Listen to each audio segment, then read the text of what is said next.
Bon alors, est-ce qu'il y a enfin de l'action au potager? Ben, quand même, là, ça a commencé cette semaine. On a eu du beau temps. On a eu de la pluie. Mais on n'a surtout pas eu de canicule cette année. Je sais pas si c'est quelque chose que toi, tu as remarqué. Mais dans les 2-3 dernières années, là, on a eu des espèces de semaines à 30 degrés, pas de pluie. Puis ça, c'est difficile pour les plantes, là, encore toutes jeunes, toutes frêles, quand on les met directement au jardin. Et que c'est ces conditions-là climatiques qu'elles subissent.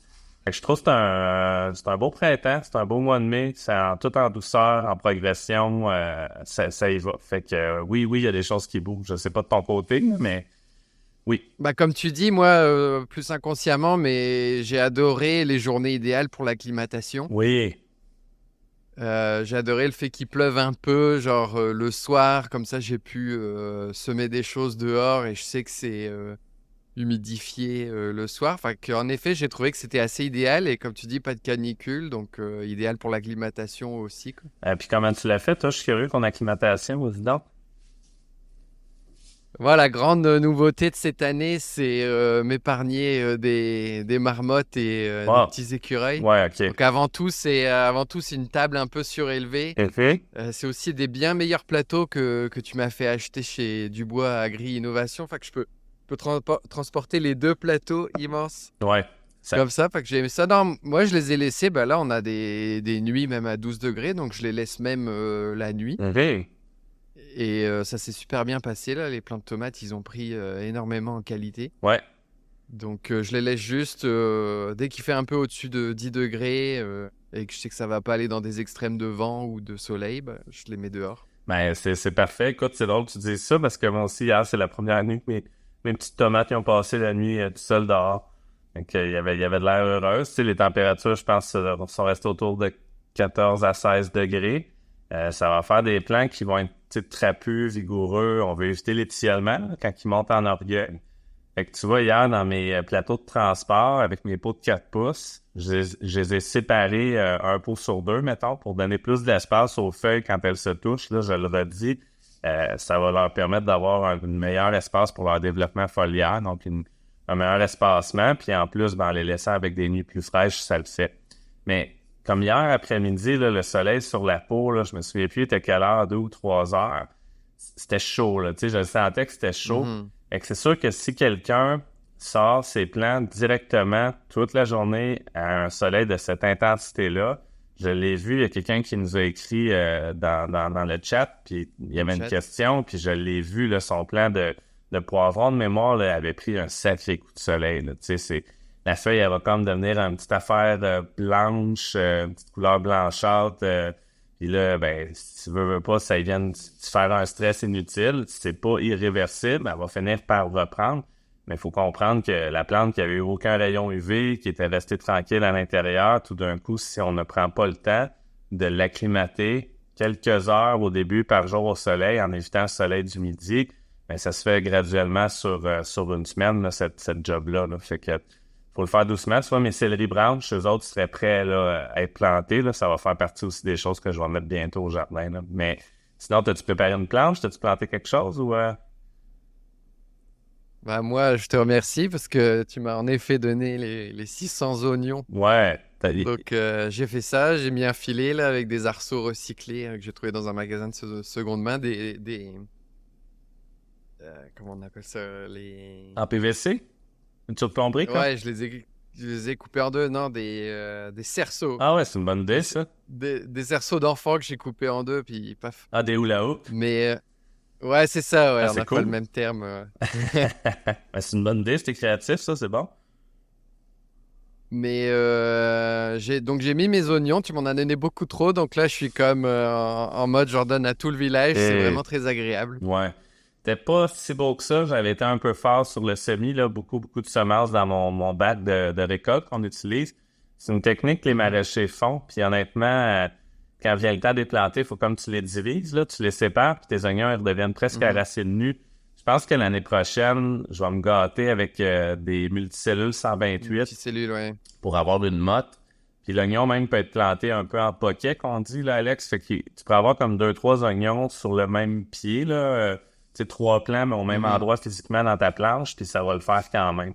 Euh, moi, j'aime ça les mettre un par un, là, surtout que j'utilise une bâche tissée là, perforée pour pouvoir les planter puis ne pas désherber. Mais je pense que l'année prochaine, je vais y aller avec un semis en caissette 128, une semence par cellule, puis éviter le stress hydrique à la reprise. Mais souvent, ils ont de l'air bêtes, mais 2-3 jours après, je regarde, puis il y avait la nouvelle pointe de la nouvelle petite feuille qui commençait à sortir. Fait que la reprise est en train de se faire, mais je suis content qu'il n'ait pas fait, comme je disais, canicule, puis qu'il ait cramé au soleil, là. Fait que c'était parfait comme condition post-plantation, là. Moi, j'ai tout un enjeu, c'est me souvenir de la richesse de la parcelle par Oui, rapport à ce qu'elle a vécu l'année d'avant ouais. ou les 2-3 années d'avant. Est-ce que tu as quelque chose à dire à propos de ça? Je me souviens que j'avais mis du compost sur cette parcelle en fin de saison dernière, mais pas exactement quoi. Donc, je savais pas exactement comment fertiliser, plus, moins. Ouais. Est-ce que c'est déjà assez? Ben, écoute, il y a plein de choses là-dedans. Je pense qu'éventuellement, on veut sortir un module, prendre des notes dans l'application. Puis ça, toi et moi, on en rêve. Comme ça, on pourrait avoir des notes du genre mis telle quantité de compost sur telle planche, telle culture, telle année. Comme ça, l'année suivante, on va savoir ce qu'on avait fait. Est-ce qu'on a toujours le mauvais réflexe de penser qu'on va s'en souvenir? Puis dans les faits, c'est... Non. Puis peut-être aussi les dates de gel ou de température. Des fois, je sais que j'ai une voisine qui le fait très bien, là. Fait qu'elle a un historique personnel dans ses calepins de date de dernier gel. Fait autrement dit, elle, sa mesure pour notre localité à nous, même notre microclimat personnel entre voisins, ben c'est probablement la donnée la plus fiable sur laquelle je pourrais me coller pour mes dates de dernier premier gel.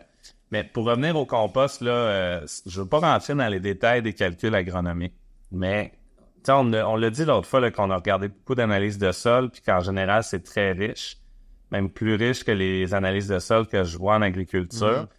Puis moi, mon hypothèse, c'est qu'on épand beaucoup de compost dans nos champs. Même des fois, je pense qu'il y a des gens qui pensent que c'est du paillis.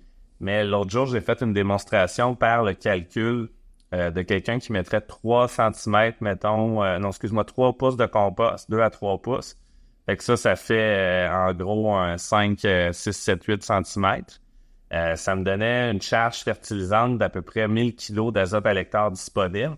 Fait que si tu prends une culture à exigence moyenne comme l'ail qui aime ça avoir un 100 kg à l'hectare, c'est comme si on donnait 10 fois la dose du besoin d'un légume pour une seule année.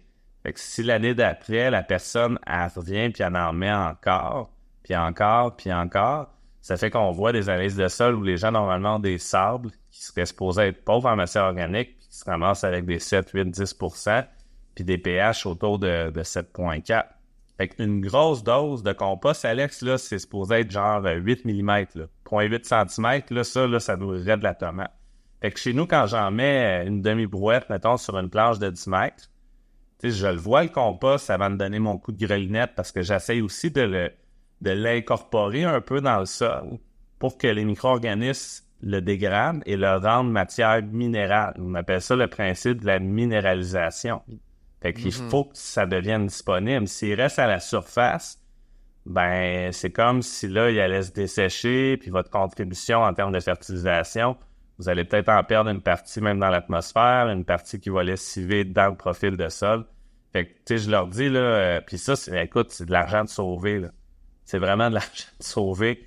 Si quelqu'un décide d'utiliser le calculateur de fertilisation pour savoir quelle quantité de compost mettre, il va peut-être se rendre compte qu'il en mettait 3 fois trop et que ça va faire une économie en bout de ligne au centre jardin, surtout pour ceux qui ont des gros jardins. Et quand on dit le taux de minéralisation, Oui. donc je mets mon compost en année 1, j'en ai peut-être mis un peu trop, maintenant je le sais. Ouais. Est-ce que ça veut dire que 30% de la valeur affichée va se rendre théoriquement disponible L'année 1. dans mon sol? Ouais. Mais l'année 2, ça veut dire que on va aller chercher de 30 à 60%. Non, c'est peut-être un 5-10%, mais il n'y a pas énormément d'études sur le sujet. T'sais, fait qu'on reste dans la théorie. Il y a une partie qui va toujours rester comme de l'humus stable, là, dans le fond, de la matière organique non dégradable. Mais en général, on regarde beaucoup le rapport carbone-azote sur les matières organiques. Donc, c'est quoi la quantité de carbone? Comme dans tout être vivant, il y a du carbone. C'est ça que les plantes font en faisant de la photosynthèse. C'est quoi la portion d'azote? Puis quand le ratio, je divise ma quantité de carbone sur ma quantité d'azote est faible, ça veut dire que ça va être facile pour les micro-organismes, là, surtout les bactéries, de venir dégrader cette matière carbonée-là. Et plus le taux de carbone est élevé, plus il faut rentrer avec une chaîne de champignons avant que la chaîne microbienne embarque et ainsi de suite. Donc, quelqu'un qui met, je sais pas moi, de la chip de bois, puis qui vient le mélanger dans son sol, s'il y a un rapport carbone-azote de 80, de 120, de 200, bien, il risque peut-être même de créer ce qu'on appelle la soif d'azote, parce qu'il va y avoir une demande en azote pour dégrader cette matière carbonée-là. Puis à ce moment-là, peut-être que ces plantes vont devenir même carencées en azote. Fait que souvent, si on utilise si on fait venir, mettons, de la chip de bois d'un élagueur, là, oui, comme paillis à la surface, on n'essaie pas de l'enfouir dans le sol parce que ça va dérégler un peu notre chaîne de minéralisation. Mais le compost, lui, on veut l'enfouir par contre dans le sol. Fait que c'est un peu... Un peu beaucoup même. C'est un peu... Oui, c'est ça. C'est agronomique ce que je dis, mais ça reste que si on l'applique un peu ces concepts-là au jardin, on devrait avoir des bons résultats. Mais du compost, tu sais, le processus de décomposition de la matière organique, il est fait, là, il est parti, là. Fait qu'on a souvent des composts peut-être à un rapport carbone-azote de 15, 20, 25, puis ça minéralise quand même en bonne partie, mais il va toujours avoir une fraction moins dégradable du carbone dans la matière organique, dans le compost, là. En tout cas, retour à notre rang d'oignon qu'on essaie de fertiliser à la bonne dose. L'idée, couplée à notre constat des analyses de sol, c'est plutôt moins que trop, quoi. Plutôt moins que trop. Puis si quelqu'un aussi veut s'amuser à faire différent, il peut prendre la dose de compost, admettons, la diviser par 2. Après ça, il retourne dans le calculateur, puis il regarde un autre produit comme du fumier de poulet séché granulé. Puis s'il a mis une demi-dose de compost pour fertiliser ses oignons, ben, il peut mettre une demi-dose du fumier de poulet séché. Puis là, ben, ils viennent d'avoir une fertilisation à 100%. Fait que le fumier de poulet, lui, après 2 semaines, souvent, là, on le voit là, dans le sol qui devient disponible, minéralisé. Tu vois, ça, les rapports carbone-azote, là, je veux un peu de mémoire, je pense que c'est autour de 8. Fait que ça prend pas grand-chose pour que cette matière-là, azotée, elle devienne disponible pour la plante, là. Fait que quand j'ai préparé ma planche, c'est ça, j'ai fait un mélange des 2 produits. J'ai donné mon coup de grelinette, j'ai donné mon coup de râteau pour niveler tout ça. J'ai mis mon géotextile, puis j'étais prêt à planter mes oignons. Puis mis mon filet après, parce que je savais que la teigne était dans le coin. Fait que je n'ai pas attendu 2 nuits, je l'ai mis tout de suite. Ouais, comme tu m'avais conseillé. Voilà.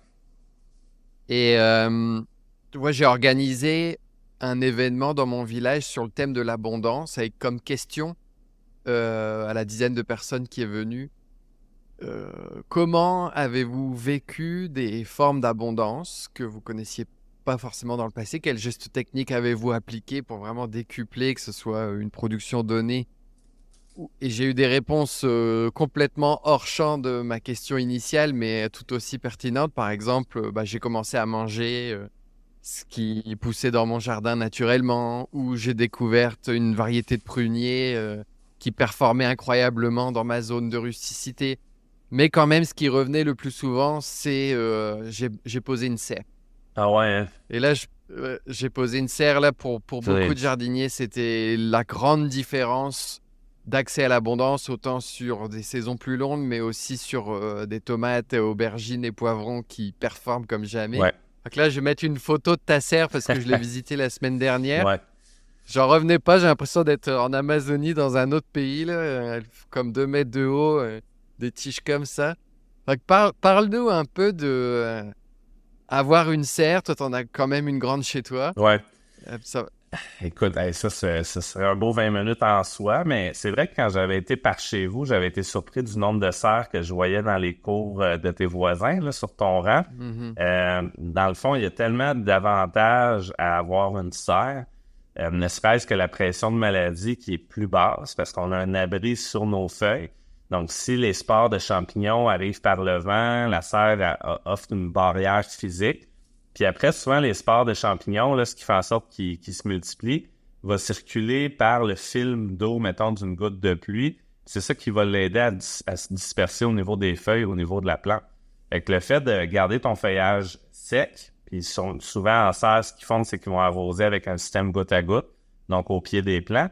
Et là, tu viens de réduire là, d'un gros pourcentage de la pression de maladie parce que l'environnement devient moins favorable.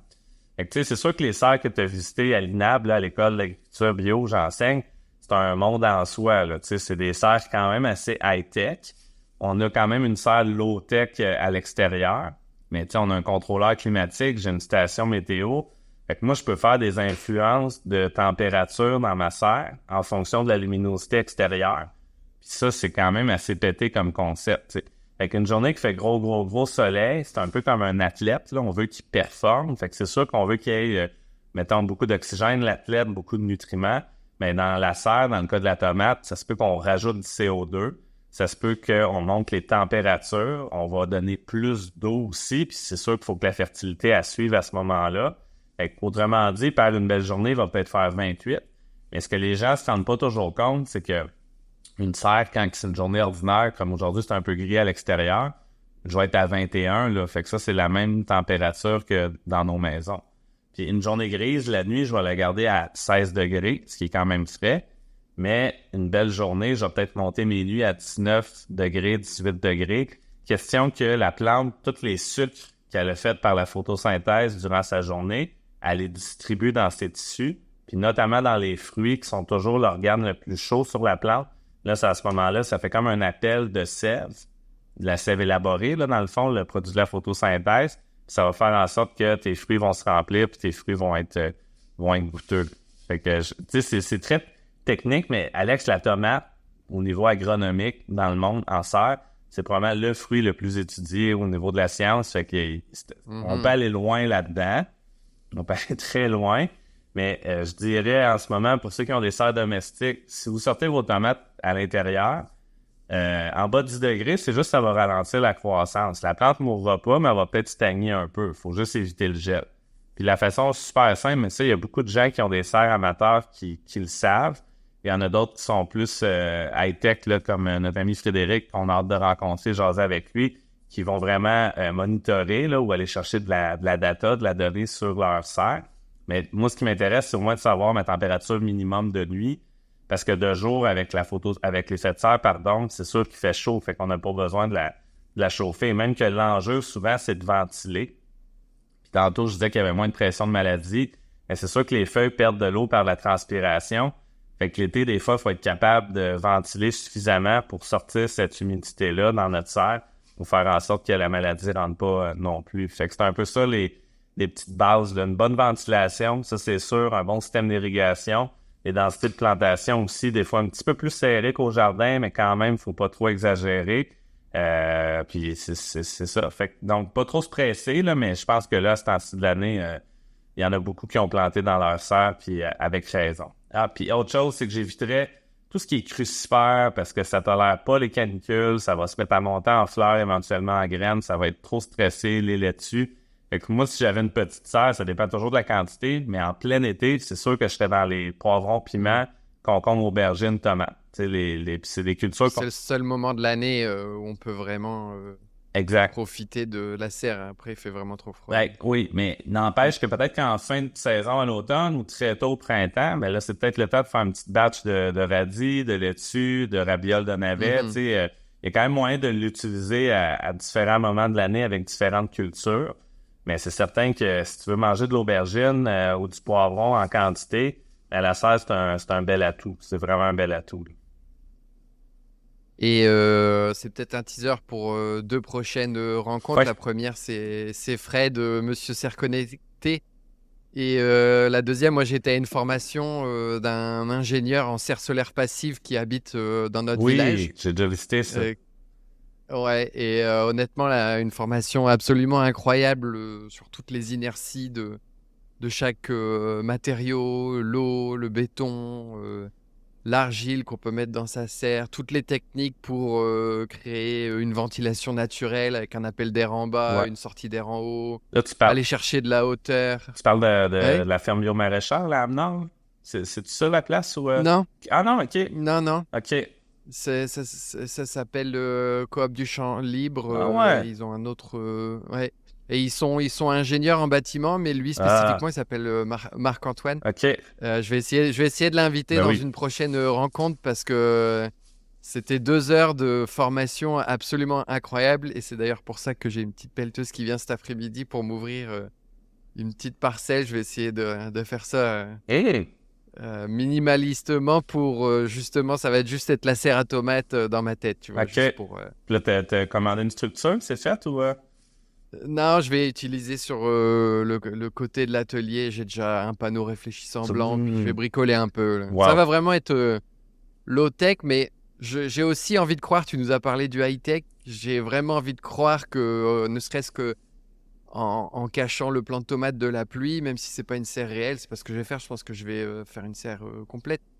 Mais tu sais, j'ai envie de croire dans les petits gestes que nous apprend la serre, qu'on peut aller chercher plus de productivité, ne serait-ce que en mettant un toit Ouais. au-dessus de la tomate. Donc je vais pas aller dans le full, Ben, le full kit là, mais tu vois, chez nous, à la fermette de fleurs, on a un tunnel chenille qu'on appelle. Ça, c'est vraiment très low-tech, là. L'ouverture des côtés pour la ventilation, on le fait à la main. On a notre petite serre de transplant qui est une espèce de pièce dédiée à ça avec des lampes, mais dehors, il n'y a aucune technologie là-dedans. Mais l'année passée, quand tout le monde a eu du mildiou dans les tomates, chez nous, le feuillage est resté sain, puis ça fait en sorte qu'on a eu des très belles récoltes. Fait qu'en serre, tu multiplies x5, x10 le rendement potentiel.